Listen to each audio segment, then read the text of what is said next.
President Uhuru Kenyatta is in Ethiopia's capital, Addis Ababa, for the African Union Heads of State Summit that this year pays particular focus to governance issues. The president left the country after announcing the team that he says will help him deliver on his second-term agenda.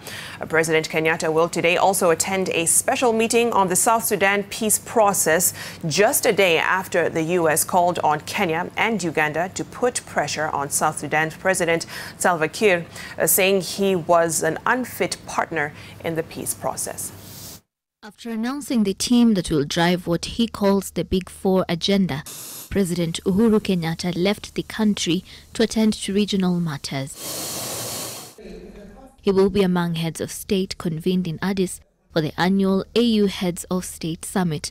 Discussions on how to tackle corruption in Africa have been put at the top of the agenda at the AU's 30th summit currently underway in Ethiopia. A 2016 Corruption Watch report indicated that the most prevalent types of corruption reported over the past few years centered on abuse of power, followed by bribery and procurement corruption. The president will attend the 30th ordinary session of the AU Assembly and a number of associated meetings, including chairing a session on the African peer review mechanism this weekend. First Lady Margaret Kenyatta, who will be attending the Organization of African First Ladies Against AIDS General Assembly on the sidelines of the AU Assembly, is with the president.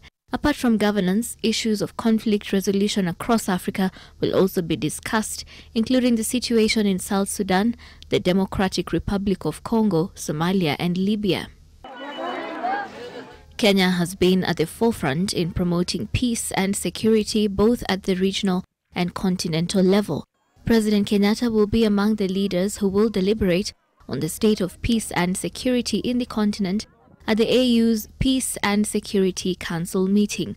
The president will attend a special meeting on the Sudan peace process just after the U.S. called for an international arms embargo to be imposed on South Sudan, urging President Uhuru Kenyatta and his Ugandan counterpart Yoweri Museveni to put pressure on President Salva Kiir. U.S. Ambassador to the United Nations Nikki Haley said President Salva Kiir's government is increasingly proving to be an unfit partner in efforts to restore peace.